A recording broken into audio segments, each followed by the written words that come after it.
Olá pessoal, tudo bem? Eu sou a professora Jéssica Muniz e esta será a nossa quarta aula do nosso curso de Dicas de Penal e Direito Processual Penal em parceria com a Cultive.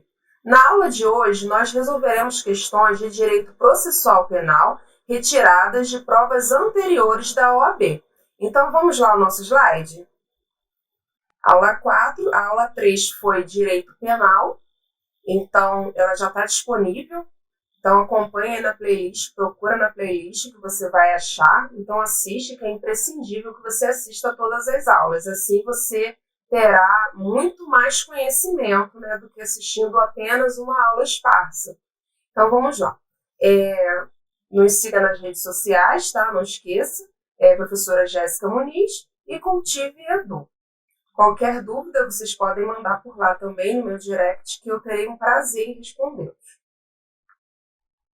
Vamos lá, sem mais delongas. Questão número 1. Foi retirada do 36º exame da OAB.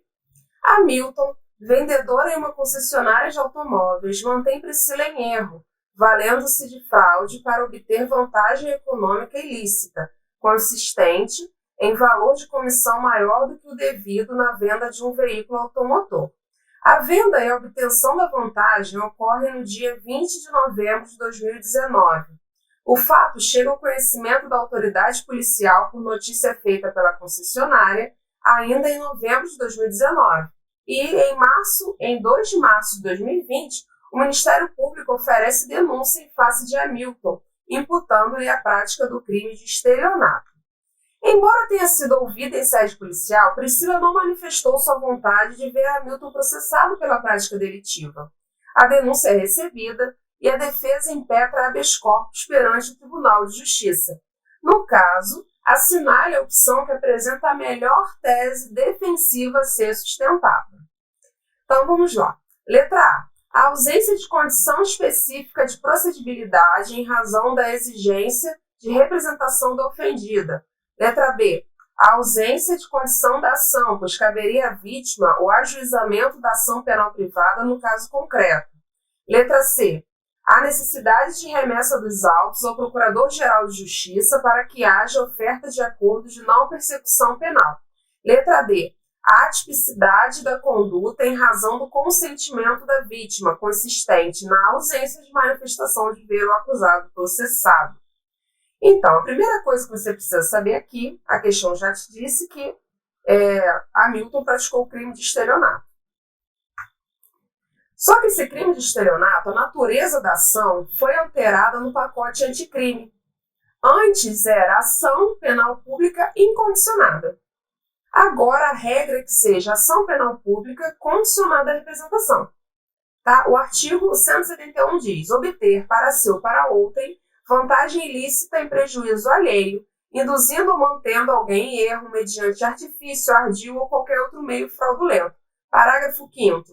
Somente se procede mediante representação, salvo se a vítima for. Então, no caso concreto, nós não estamos diante de administração pública direta ou indireta, criança ou adolescente, pessoa com deficiência mental ou maior de 70 anos de idade ou incapaz.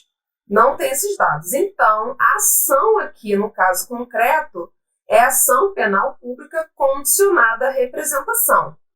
Só que nós temos um impasse também nessa questão, porque o pacote anticrime é de dezembro de 2019. E na questão, nos narrou que os fatos aconteceram na vigência da redação antiga, porque foi em novembro de 2019, quando o estelionato ainda tinha natureza de ação penal pública incondicionada.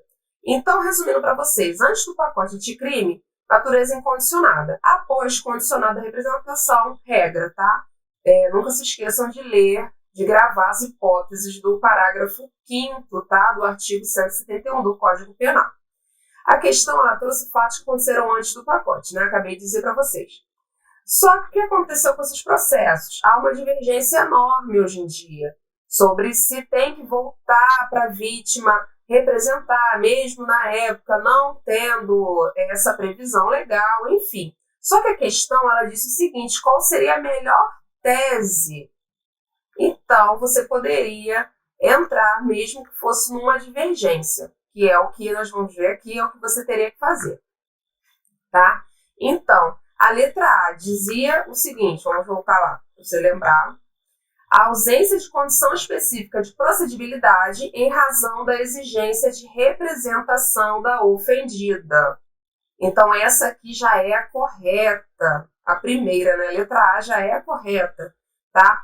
Faltou condição específica de procedibilidade. Mesmo com toda essa polêmica, essa divergência que eu disse para vocês, do pacote anticrime ser de dezembro de 2019 e os fatos narrados aqui de novembro, tá? A melhor tese defensiva, a OAB te pediu aqui, assinale a opção que apresenta a melhor tese defensiva a ser sustentada. Então, a questão seria a letra A, a alternativa A. Mas nós vamos ver por que a B, C e D estão incorretas. Vamos lá. A B falava ausência de condição da ação, pois caberia à vítima o ajuizamento da ação penal privada no caso concreto. Bom, nós já vimos que não, nós já vimos que o estelionato é ação penal pública condicionada à representação. Então está correta a denúncia ter sido oferecida, tá? Está correto ter sido denúncia, né? Ter sido oferecida pelo Ministério Público. Se fosse, no caso, o querelado, seria, né, queixa-crime, tá? Então, a letra B também está errada. Vamos à letra C. Não se evidencia a possibilidade do ANPP, que é o Acordo de Não Persecução Penal, porque o enunciado ele não disse em nenhum momento que Hamilton confessou o crime, tá? Então, descaracteriza o artigo 28A do Código de Processo Penal, porque o caput diz o seguinte desse artigo: não sendo caso de arquivamento e tendo investigado, confessado formal ou circunstancialmente a prática de infração penal, sem violência ou grave ameaça e com pena mínima inferior a 4 anos, o Ministério Público poderá propor acordo de não persecução penal, desde que necessário e suficiente para a reprovação e prevenção do crime mediante as seguintes condições ajustadas cumulativo e alternativamente.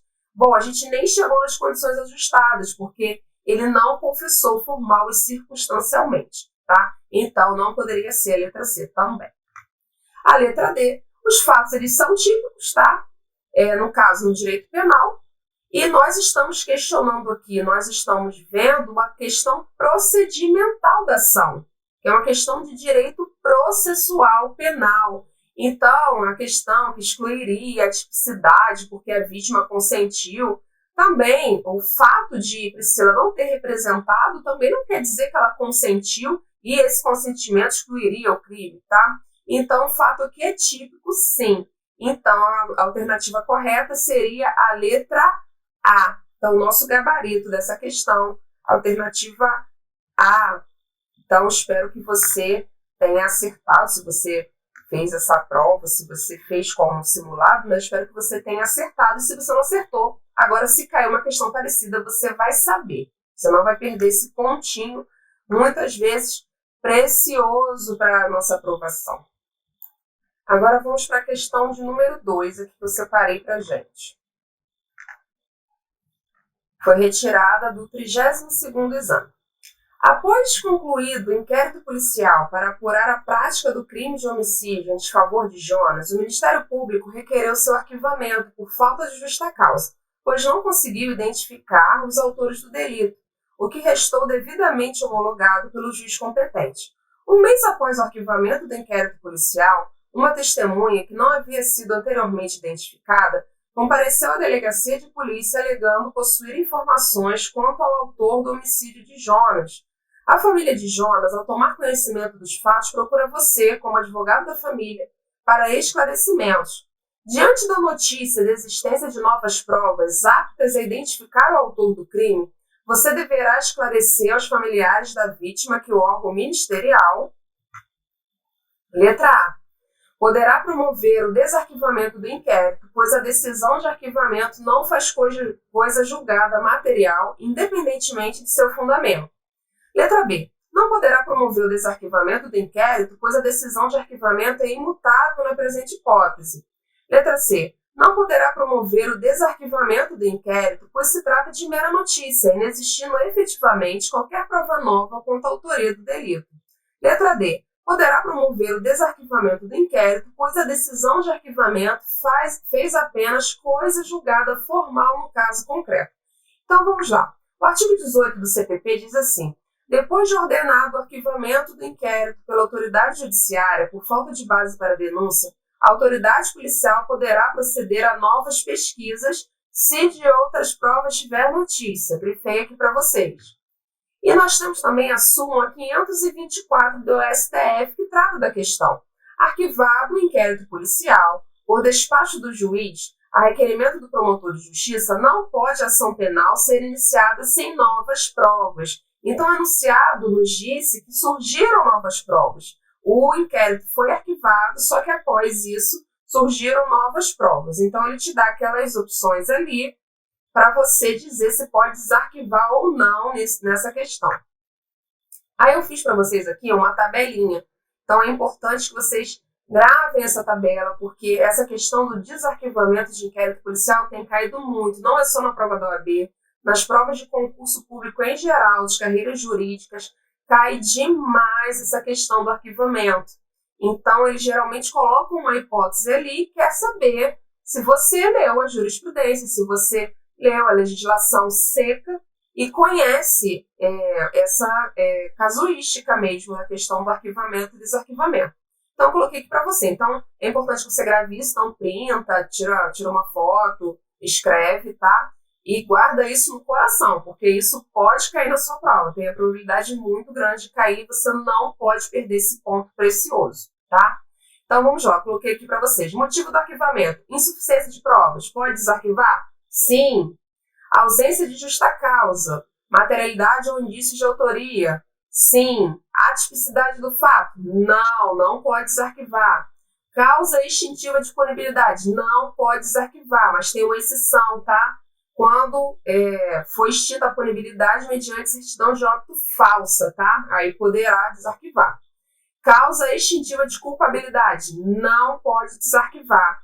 Excludente de ilicitude, temos uma divergência nos tribunais superiores, tá? O STJ ele diz que não pode desarquivar e o STF diz que sim. Então a gente ainda está nessa divergência, ainda está nessa polêmica, mas a nossa questão falava de insuficiência de provas, tá? Foi arquivado por insuficiência de provas, surgiram novas provas, então no caso não fez coisa julgada material. A coisa julgada que foi formada foi a coisa julgada formal. Eu falei material antes, né? Então, a coisa julgada que foi formada foi a coisa julgada formal, tá?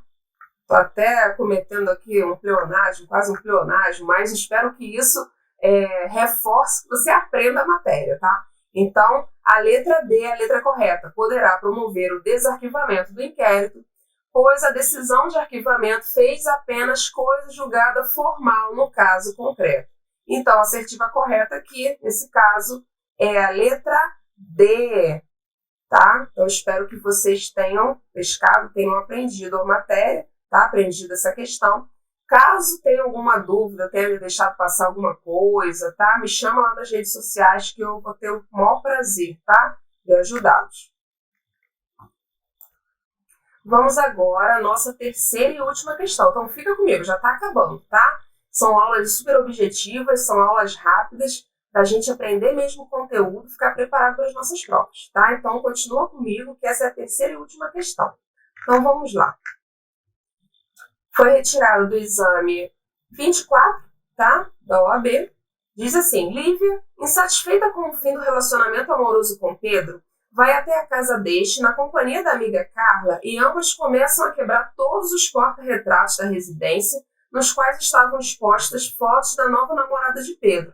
Quando descobre os fatos, Pedro procura um advogado que esclarece a natureza privada da ação criminal pela prática do crime de dano. Diante disso, Pedro opta por propor queixa-crime em face de Carla pela prática do crime de dano, artigo 163 caput do Código Penal, já que nunca mantiveram boa relação e ele tinha conhecimento de que ela era reincidente. Mas quanto a Lívia, liga para ela e diz que nada fará, pedindo apenas que o fato não se repita. Apesar da decisão de Pedro, Lívia fica preocupada quanto à possibilidade dele mudar de opinião, razão pela qual contrata um advogado junto com Carla para consultoria jurídica.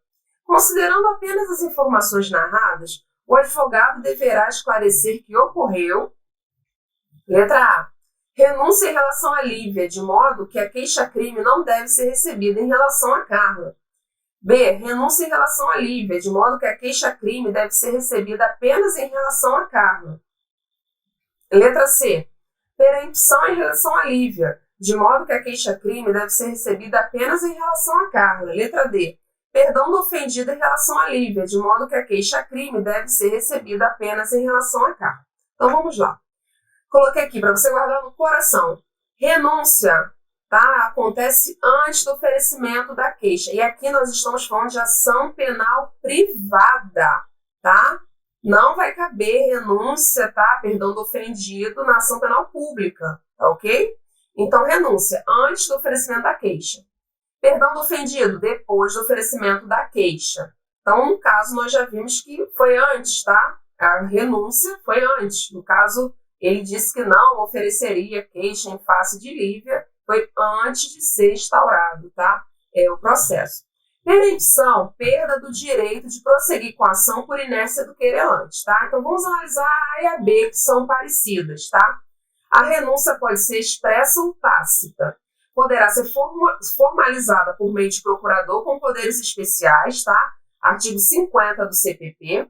Se for dirigida a um dos autores, deverá ser estendida a todos em virtude do princípio da indivisibilidade. Então, aqui, meus amigos, que vocês tinham que ter atenção. Nós estamos tratando de ação penal privada. E na ação penal privada tem vigência o princípio da indivisibilidade.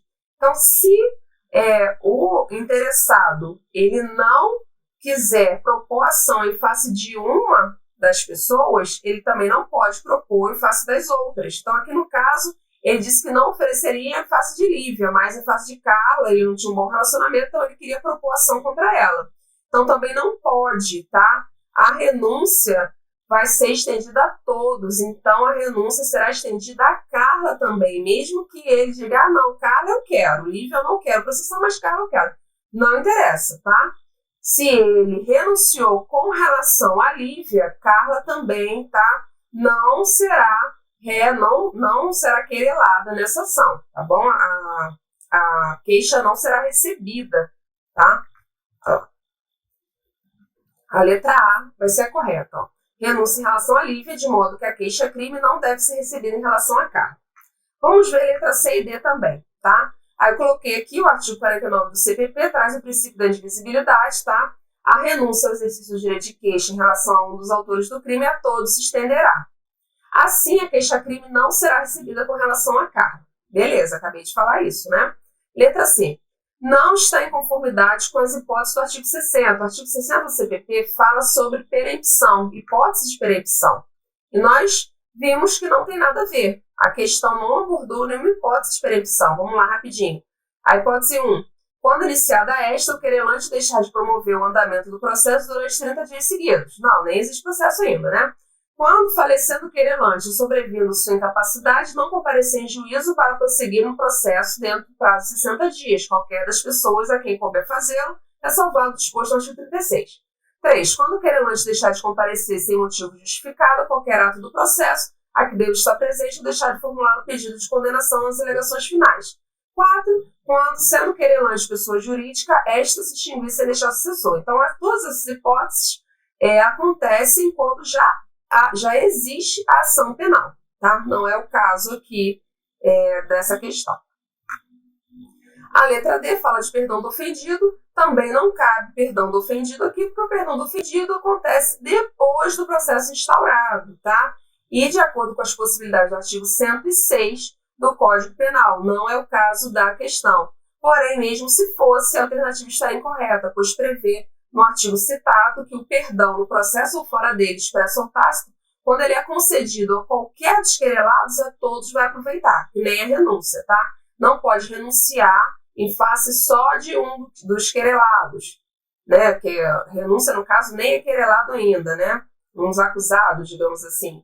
Agora, a perempção também não. O perdão também não, tá? Se concedido a qualquer um dos querelados, a todos vai se aproveitar, tá? Aí eu coloquei aqui também o artigo 48 do CPP, que é bem importante, tá? A queixa contra qualquer dos autores do crime obrigará ao processo de todos e o Ministério Público velará pela sua indivisibilidade. Então, a letra correta, a alternativa correta é a letra A. Eu espero que vocês tenham aprendido, espero que vocês tenham gostado, tá, da nossa aula. Aqui acaba a nossa aula de número 4, tá? Eu espero que vocês acompanhem as outras aulas. Toda semana terá aula nova no canal da Cultive, tá? Nós temos uma playlist lá de dicas de direito penal e direito processual penal, tá? Para OAB e concursos públicos. Então, meus amigos, eu desejo a vocês foco nos estudos, não esmoreçam, tá? A sua hora vai chegar, continue fazendo a sua parte, continue estudando, continue se dedicando, tá bom? Vai valer a pena. Então, eu aguardo vocês aqui. Deixa eu voltar aqui pro meu rosto. Então, eu aguardo vocês aqui no canal da Cultive para as próximas aulas, tá? Qualquer dúvida, eu terei enorme prazer em esclarecer, tá? Só me chamar lá no @professora Jéssica Muniz. Segue lá nas redes sociais, acompanha o conteúdo, interage lá com a gente, tá? Vai ser um prazer recebê-los. Uma boa tarde, tá? Uma boa noite, um bom dia, dependendo de que horário você está assistindo, tá? Até mais.